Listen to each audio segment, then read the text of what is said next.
राधे राधे। एक घर में सास बहू थी। सास बहू थी तो वे बड़े प्यार से, बड़ा अच्छा माहौल था उनके घर का, बड़े प्यार से रह रही वे। तो एक दिन उनके घर में कोई मेहमान आया। घर जैसे मेहमान आया, अब उस मेहमान ने देखा कि आज के युग में कोई सास बहू इतने प्यार से तो रहती नहीं भाई। इतना मिठास भाई, मैं कहीं नहीं पता कि सास बहू में कि माँ बेटी है। उस मेहमान ने पूछा कि तुम मुझे इस बात का राज बताओ कि तुम में इतना प्यार क्यों है सास बहू में। आजकल तो इतना प्यार है नहीं किसी में।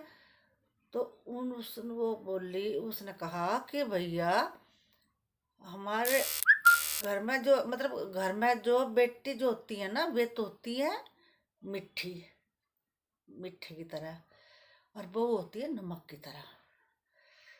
तो भैया अब उस बहू ने वो बात सुनी कि भैया, वो बेटी तो बता दिया मिठाई की तरह, जैसे गुड़ की मिठाई हो गुड़ हो कुछ भी हो मीठा, और बहू बता दिया नमक। अब उस बहू ने जो है सुन लिए बात है कि भाई सास ने मेरी ने मुझे नमक बता दिया। उस बहू का अब जो दिमाग खराब, दिमाग खराब, बस उस सास से बोल लेना। एक दिन हुआ, 2 दिन हुआ, वो बोल लेना क्यों कि मुझे सास ने नमक, मेरी बुराई की, मुझे नमक बताया। बस जब 2-3 दिन 3-4 दिन हो गए, सास ने बैठाया उसे अपने पास, कह रही बेटा तू मेरे पास बैठ, तू 3-4 दिन हो गए क्यों नहीं बोल रही मेरे से, क्या बात होगी। उसने बहू चुप, उसे बोल रही ना, वो चुप ही। फिर भी उसने बड़े प्यार से उसे लाड से दुलार से पूछा कि बेटा तुम मुझे यूँ बताओ कि तुम मुझे क्यों ना बोल रही मेरे से।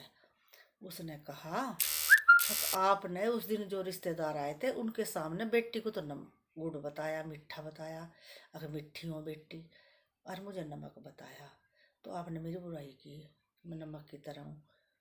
उसने कहा बेटी सुना तो तूने सही है, जैसा तू बोल रही ना, अकबर मुझे नमक बताया, बेटी गुड़ की तरह होती है मिठी, और बहू नमक की तरह होती है। सुना तो तूने सही है, पर तूने यूँ नहीं सुना कि भाई नमक की तरह क्या होती है, मतलब इसका क्या उदाहरण है।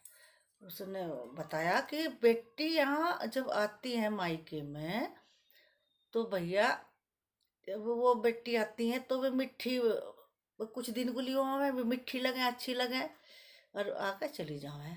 और बहू जो होती है ना, बहू के बिना, जैसे सब्जी में नमक नहीं होता, और सब्जी में सब कुछ पड़ जाता है, सब्जी में नमक नहीं हो तो सब्जी किसी काम की नहीं।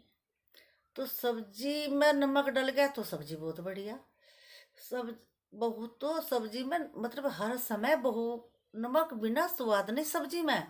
और बहू ऐसी चीज होती है, अगर जो बहू बिना किसी भी समय घर में रोशनी नहीं है। तो मैंने बेटा यूं नहीं कहा कि भाई, मैं तो वही कह रही कि बहू बिना जीवन ही नहीं है। अगर घर में सास है तो बहू भी जरूरी होनी है, और बहू है तो घर में लक्ष्मी है। और तो मैंने आपकी बुराई नहीं करी बेटा, मैंने तो तुम्हें यूं ही कहा कि तुम इसके बिना तो स्वाद ही नहीं है, बहू बिना तो स्वाद ही नहीं है। जहाँ बहू ना हो घर में तो वहाँ तो अंधेरा ही अंधेरा, बहू तो घर की रोशनी हो। तो बहू बिना स्वाद नहीं। तो उसे बहू को उसने समझाया। तो भैया हम सब यूँ कहें बहनों कि तुम अपने बहू बेटी और सास, जितने भी हम सब प्यार से रहेंगे, दुलार से रहेंगे, उतना ही अच्छा होगा। तो अब सभी को हम अच्छा कर्म करेंगे ना अपने घर में, सब देखो हम अच्छा कर्म करेंगे, अच्छे तरह से रहेंगे, तो जो हमारे आसपास में जो हमारे रिश्तेदार हैं वो कहेंगे कि भाई वो इतने प्यार से रहे, तो हम भी इतने प्यार से रहेंगे। तो हम बदलेंगे, युग बदलेगा, हम सुधरेंगे, युग सुधरेगा। तो भैया हम तो सब यूँ ही कहें कि सब अपना प्यार सा रहो, दुलार सा रहो, अपना दो व्यक्तियों से घुल मिल कर रहो। किसी को बाहर वाला आवे तो एकदम अचानक से वो भी चौंक जावे कि भैया बहू है कि बहू है इसके घर में कि बेटी है। तो इसी उससे अपने बहू बेटियों से बड़े प्यार से रहो भैया, बड़ी खुशी की बात है। और एक काम करे करो भैया, जो भी वीडियो देखा भैया लाइक जरूर करो और सब्सक्राइब करियो भैया। आपसे रिक्वेस्ट है मेरी कि आप हमारे वीडियो को सब्सक्राइब भी करियो और लाइक भी करियो। और अपने जो यार प्यार रिश्तेदार से सबसे बोल के खड़ी हूँ। हाँ तो भैया राधे राधे, राधे राधे, राधे।